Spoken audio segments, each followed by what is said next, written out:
غیر قانونی طور پر بھارت کے زیر قبضہ جموں کشمیر میں کل جماعتی حریت کانفرنس نے کہا ہے کہ جموں کشمیر ایک بین الاقوامی طور پر تسلیم شدہ تنازع ہے اور بھارت وحشیانہ ظلم و بربریت اور استعماری اقدامات کے ذریعے مقبوضہ علاقے کی متنازع حیثیت کو تبدیل نہیں کر سکتا۔ حریت ترجمان نے کہا کہ جموں کشمیر مسلسل بھارتی فوج کے محاصرے میں ہے اور مقبوضہ علاقے میں جاری بھارتی ریاستی دہشت گردی اور کشمیریوں پر وحشیانہ ظلم و تشدد پوری عالمی برادری کے لیے چشم کشا ہے۔ انہوں نے کہا کہ اپنے یوم جمہوریہ کے موقع پہ مقبوضہ کشمیر کو ایک فوجی چھاونی میں تبدیل کرنے، سینکڑوں نوجوانوں کی گرفتاری، پکڑ دکڑ اور تلاشی کی بڑے پیمانے پر کارروائیوں اور عام لوگوں کو ذہنی اور جسمانی اذیتوں کا نشانہ بنانے اور سڑکوں پر رکاوٹیں کھڑی کرنے سے جموں کشمیر میں بھارت کی اخلاقی اور قانونی حیثیت واضح ہو جاتی ہے۔ بھارت کے غیر قانونی زیر قبضہ جموں کشمیر میں بھارتی فوجیوں نے مقبوضہ وادی کے شمالی قصبے کپواڑہ میں 27 جنوری 1994 کو اندھادھند فائرنگ کر کے 27 بے گناہ کشمیریوں کو شہید کر دیا تھا۔ قتل عام کے اس المناک واقعے کو 28 برس گزرنے کے بعد بھی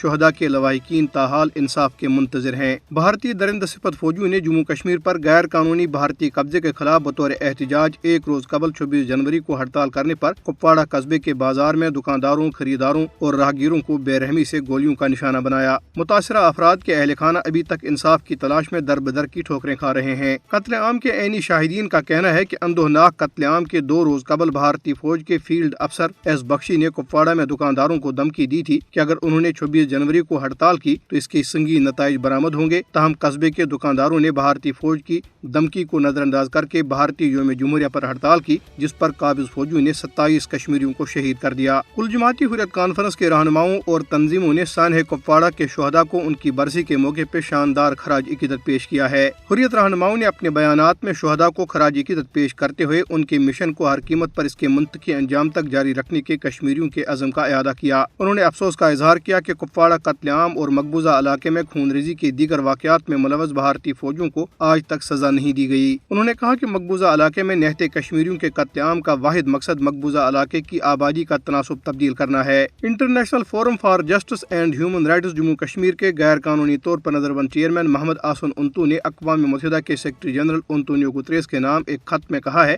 کہ وہ مظلوم کشمیری عوام کی واحد امید ہیں۔ محمد آسن انتو نے خط میں کہا کہ گزشتہ 7 دہائیوں سے زائد عرصے سے کشمیری عوام کا بھارتی ظلم و بربریت، انسانی حقوق کی سنگین پامالیوں اور بدترین ریاستی دہشت گردی کا سامنا ہے۔ خط میں خاص طور پر کشمیریوں کے قتل عام کے گاؤں کدل، سوپور، ہندواڑہ، کپواڑہ، خانیار، بجبہاڑہ، زکورہ اور دیگر سانحات کا ذکر کیا گیا ہے جن میں کشمیریوں کو بے رحمی سے قتل کیا گیا ہے، خواتین کی اجتماعی عصمت دری کی گئی اور اربوں روپے مالیت کی املاک کو نظر آتش کر دیا گیا۔